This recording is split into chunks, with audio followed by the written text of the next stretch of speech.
please send this video to some dumb girl who treats you like this. JK, don't do that. Please don't do that. I'm just joking. Don't do that. Hello, my name is Gressa. Welcome to my channel where I talk about psychology, self-improvement, and becoming the best version of yourself. Today, I'm going to be talking about jealous women and how to deal with them. Jealousy is something that exists on a spectrum, and it's not necessarily a bad emotion to have. A lot of the time, we just experience it in a very normal human way. Like when we see somebody who has something that we don't have, that we value, it can encourage us and become the catalyst for self-improvement and self-development. However, there is something called malignant jealousy, and that is when jealousy actually becomes harmful. And when jealousy is harmful, it can be one of the most dangerous emotions to be directed at you. There are people such as Shanquella Robinson and Selena who have lost their lives because they chose to be friends with jealous people. And of course, these types of situations are a lot more rare than when you experience normal jealousy. But the fact that situations like this happened, along with so many other homicide cases that had to do with jealousy, this just kind of proves the point that it is a very dangerous emotion. One of the misconceptions that people have about jealousy is just because they don't like you, that means they are jealous of you. And that couldn't be further than the truth, because sometimes we just don't click with other people. Sometimes our personalities just don't mesh together, and that is completely okay not to like another person for whatever reason. But there are signs that another woman is actually jealous of you, has bad intentions of you, and is trying to bring you down. That is going to look very different than somebody who just doesn't like you. When it comes to female jealousy, appearance is currency, and appearance is very important and does play a vital role in whether or not another woman is jealous of you. However, I think it's bigger than just that, because people will be jealous when you have a light that shines a little bit brighter than theirs. When another woman sees traits in somebody that she doesn't have, that she values, that triggers her and that makes her insecure about herself.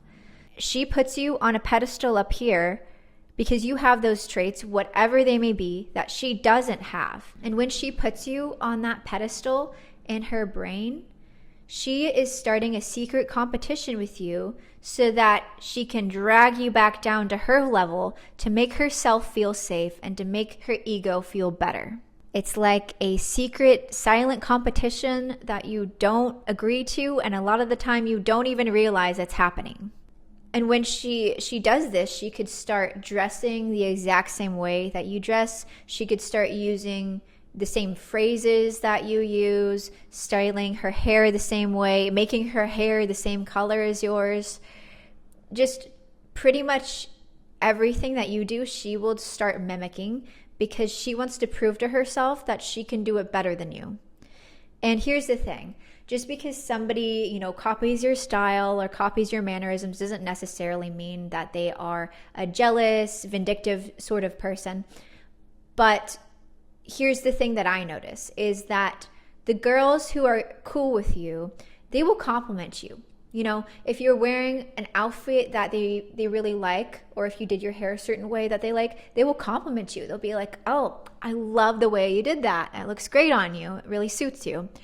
The ones who are jealous will not say anything, and they will literally just copy what you do. It's funny because people say copying and mimicking is a sign of flattery. When an adult woman is copying pretty much everything you do, it is not flattery. It is them trying to compete with you. Another thing you will see, especially in the beginning phases, is that they will test you in order to categorize you.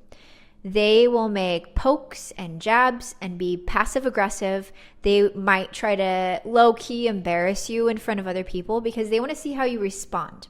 They want to see if you have boundaries and are assertive. And if you do, you will be categorized as the bitch. And if you are playful about it, if you're more passive, then they are going to categorize you as dumb. You're either going to be dumb or a bitch. You're not going to be anything in between because they don't see you as a human being. Like I said, they put you on a pedestal, and whenever you put anybody on a pedestal, you are dehumanizing them. What they're trying to do is they're trying to get a reaction out of you. They're trying to make you feel small and embarrassed and uncomfortable. They want to bring you down to their level. Remember what I said? They want to bring you down. That is the whole reason why they are doing what they're doing, because if they can get you down to their level, that's going to make them feel better about themselves. That's going to make their ego feel more comfortable around you.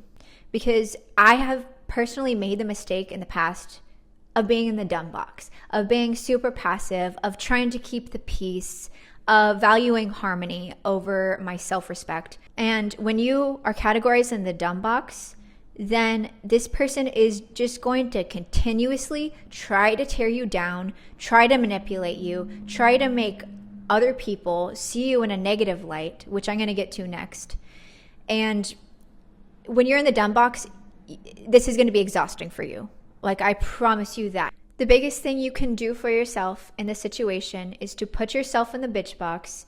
Doesn't necessarily mean that you are a bitch, by the way. If you're in the bitch box, it just means that you have boundaries, you have self-respect, you remove access to people who do not value you and who do not respect you, and you are assertive about it. That's all that means. So put yourself in the bitch box and do not react to anything. When they try to trigger you with insults or passive aggressive, or if they try to embarrass you in public, you do not react and you literally just walk away. That is the most powerful thing you can do for yourself in the situation. You're going to react either by walking away and showing no emotion, or if other people are around you, you're going to say one of two things. You're going to question it. You're going to go, what did you mean by that? And they're not going to know how to respond to this. This is literally going to short circuit them because you're not giving them the response that they're looking for. You're flipping their behavior, you're mirroring it back onto them. Another thing that you can say is, that is incredibly inappropriate, and then walk away afterwards. And no matter what you choose, any of these things will be shutting down the drama, which is what they are trying to feed off of. Basically, you train people how to treat you. You are training people how to treat you. And this goes way beyond jealousy. This is every single person you interact with. But just talking about jealousy in this video, this is very important because you are going to be shutting down the drama before it has time to escalate. All of the things that they're jealous of, they can't control that. And they don't have enough self-awareness to look inside and to actually work on themselves and develop those things that they value in you. So what they're going to try to do instead is they're going to try to control the perceptions of the people around you. And what this looks like is starting smear campaigns. They're going to try to paint you as a person that you are not. This is very important going back to when they are trying to get information out of you, because the more information that you give them, the more fuel they will have to twist your stories and make you look like the bad guy, make you look like the villain, make you look like the one who's jealous of them. And this is why it's very important that any new person, anybody regardless, but any new person especially who comes into your life, be very cautious with who you share personal information with, because you don't know what they're going to do with that. You don't know why they're so curious about you. And a lot of the time with women, it is because they are jealous.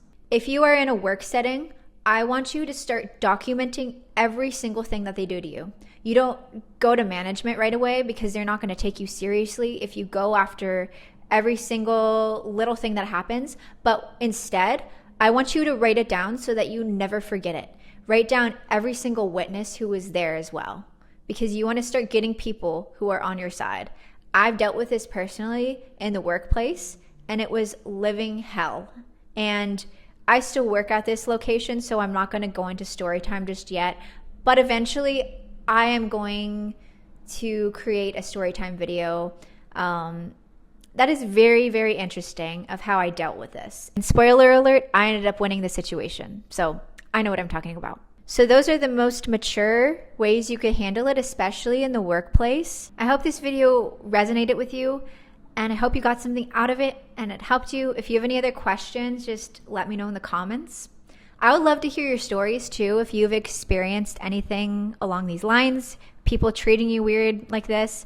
So yeah, just let me know in the comments. Until next time, I will see you later. Have a great rest of your day. Bye.